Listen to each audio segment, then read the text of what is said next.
Yes BSc part third के सभी students, आज के इस वीडियो सत्र में जो टनल इफेक्ट किसे कहते हैं उसके उत्तर को पढ़ने जा रहे हैं। और ये अच्छा क्वेश्चन है। जैसे मैंने आपसे पहले भी कहा था कि ये क्वांटम मैकेनिक्स के लिए एक अहम घटना कहलाती है। इसको अपन देखें तो जैसे कि आपको पता है कि रेडियो एक्टिव जो न्यूक्लियस होते हैं, पहले आप थोड़ा समझें। रेडियो एक्टिव जो नाभिक होते हैं, आवर्त सारणी में देखा होगा आपने, एक सीरीज़ है तत्वों की, एक लाइन है पूरी जिसमें रेडियो एक्टिव एलिमेंट्स पाए जाते हैं। तो रेडियो एक्टिव जो तत्व हैं जैसे यूरेनियम है, पोलोनियम है, रेडियम है, इनके नाभिक से अल्फ़ा, बीटा और गामा किरणों का उत्पादन होता है। यानी अल्फ़ा किरण कहाँ से निकलती हैं?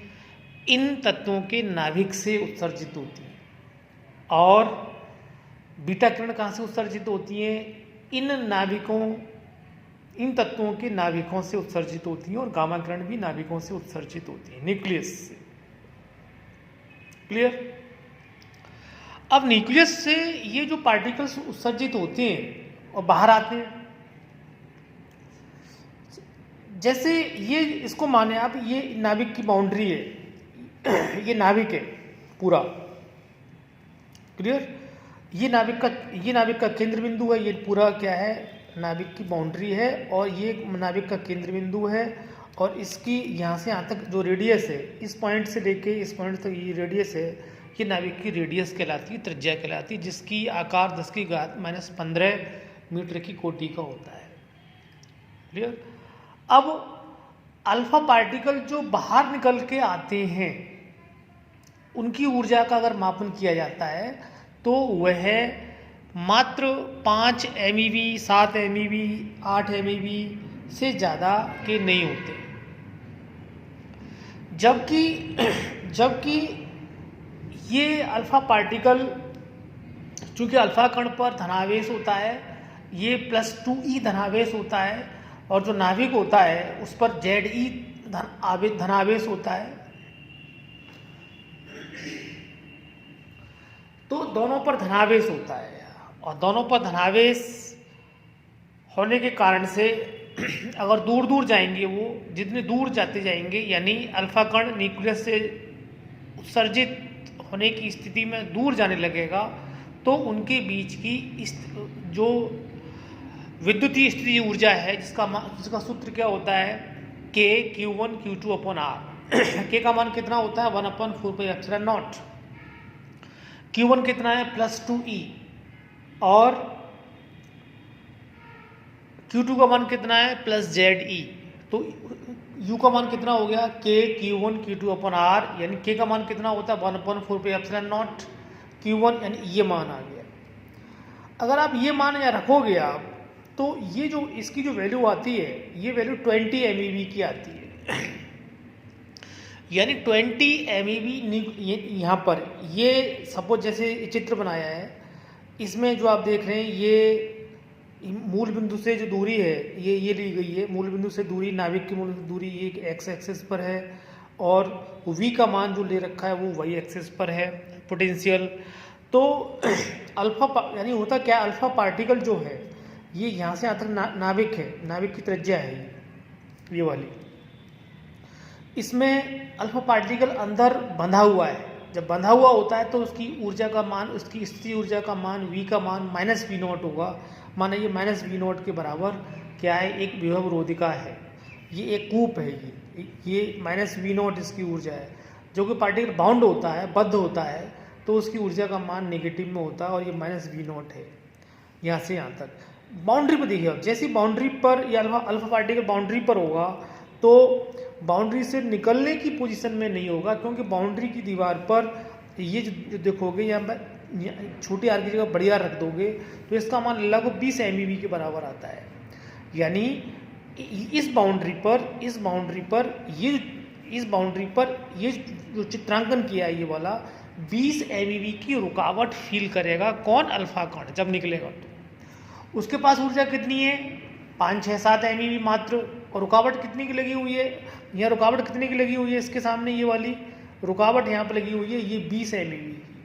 तो 20 MeV की ऊर्जा को पार करना कैसे पार करता है इस रोधिका को, that is the tunnel effect के बारे में अपन उसको जानना चाह रहे हैं। तो नाभिक मैंने ये आप देख पा रहे हैं, ये दिखाया गया है आपको, और इस चित्र में बता दूं मैं आपको, जैसे जैसे अल्फा पार्टिकल नाभिक के केंद्र से दूर जाएगा और ये रुकावट का मान जो क्या होगा वो धीरे धीरे क्या होगा, कम होता जाएगा, क्योंकि आर का मान जैसे जैसे बढ़ेगा अल्फा कण नाभिक से जितना दूर जाता जाएगा वैसे वैसे क्या होगा कि इसका वक्र इस तरीके से प्राप्त होगा। और ये आप देख रहे हो ये 20 MeV से घटता घटता घटता, अगर ये जो ई का मान ये माना 6 MeV है, तो ये 6 इसको पार निकलने के लिए ये किस अल्फा कण की है, अल्फा कण को 6 MeV पार की ऊर्जा है, तो ये इतनी दूरी पार करेगा इसको, और इसके बाद की यहाँ इसके बाद फ्री हो गया, ये यहाँ से फ्री है, मुक्त है, और ये बाहर आ जाएगा। तो इसको यहाँ से यानी यहाँ से लेके यहाँ तक इतनी दूरी को इस जो विभव प्राचीर है इस चौड़ाई को पार करेगा, और पार करके कहाँ आ जाएगा ये, फिर ये मुक्त हो जाता है। और ये जो रोधिका है, ये जो पूरी रोधिका है इस टाइप की, ये इसको पार कर कर भेद कर ये बाहर आया है। इसको क्या बोलते हैं अपन, इसे क्या बोलते हैं, टनलिंग बोलते हैं, सुरंगन बोलते हैं, सुरंग बनाकर इसमें बाहर निकला हुआ है। ये लिखा भी आपकी समझ के लिए लिख दिया मैंने कि नाभिक के अंदर यहाँ से यहाँ तक, यहाँ से यहाँ तक प्रबल नाभिक के आकर्षण के कारण से स्थिति ऊर्जा वर्गाकार विभव कूप की तरह मानी जाती है। क्लियर। अब अल्फा कण की जो ऊर्जा होती है वह 4 MeV से 10 MeV की होती है, जैसे मैं अभी यह कहा था आपको, और इसे 20 MeV की कूलम रोधिका को पार कर बाहर आना होता है। इस घटना को क्या बोलते हैं, टनल इफेक्ट कहते हैं, अगर बाहर आ जाएगी तो। एग्जाम्पल लेके थोड़ा और समझेंगे आप, जैसे पोलोनियम 204 है, पोलोनियम के लिए क्या होता है, जेड का मान 84 होता है, इससे जो अल्फा कण उत्सर्जित होते हैं उसकी जो ऊर्जा होती है 5.4 MeV होती है। अगर इससे ये इस वाले सूत्र से ये U का मान है, अगर R का मान निकाला जाए, यानी ये RC निकाली जाए, RC का मान कूलम ऊर्जा का मान इस सूत्र में रखने के बाद, तो 43 फर्मी आती है।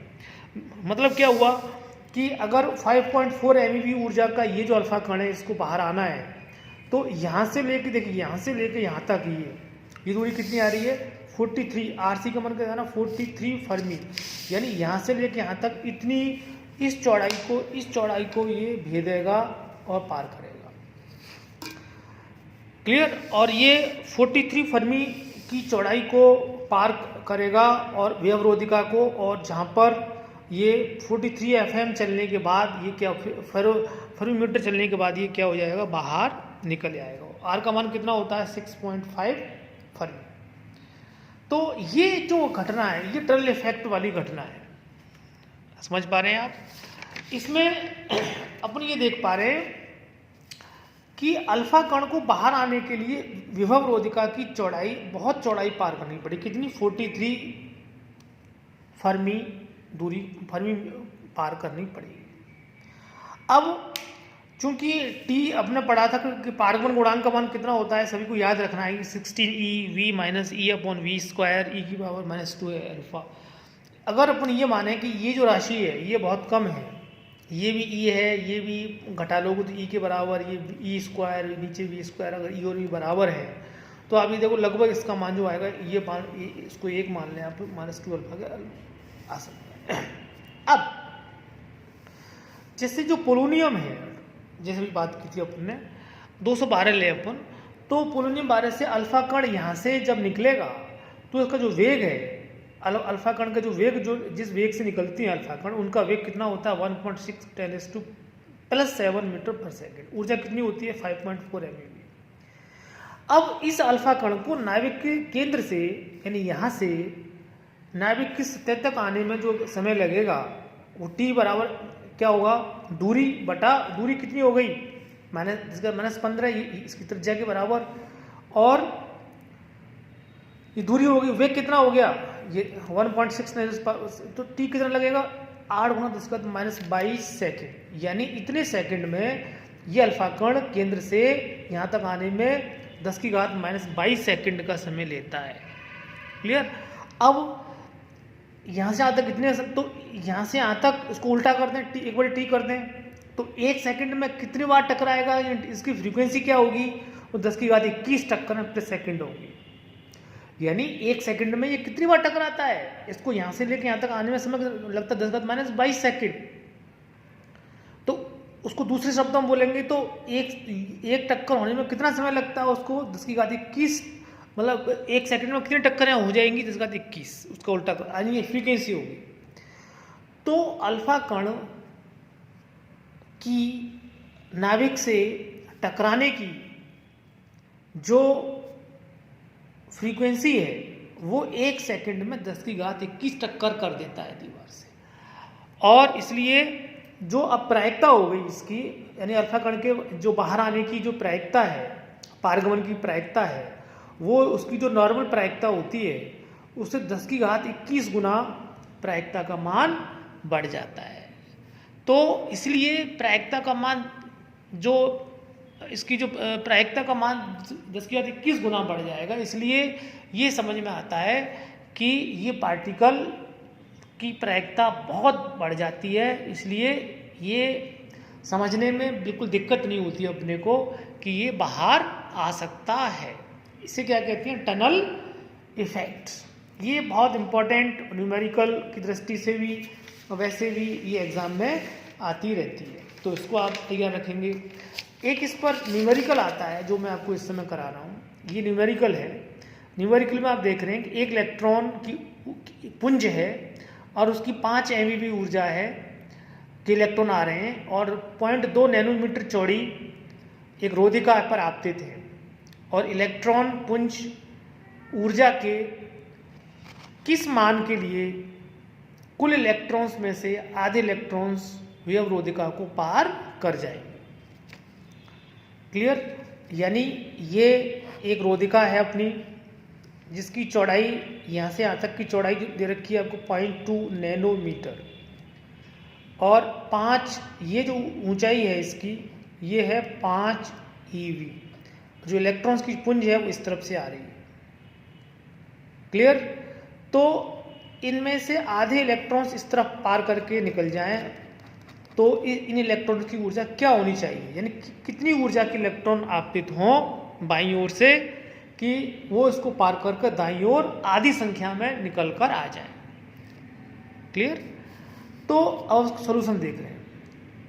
तो E का मान V0 से कम हो, यानी तब के लिए पढ़ रहे हैं इसको। तो ये T का फॉर्मूला है, सभी को याद रहेगा। इसको नाम दे रहे हैं T0। T का मान कितना कह रहा है वो सवाल में कि प्रायिकता कितनी हो जाती है पारगमन गुणांक की आधी। T बराबर T0/2 यहाँ रख दो।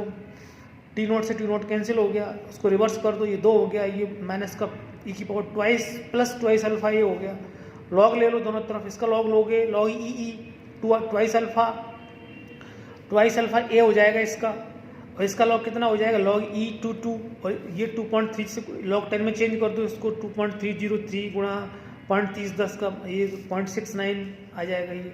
तो 2 अल्फा ए का जो मान है, तो अल्फा ए का मान इतना हो गया। क्लियर?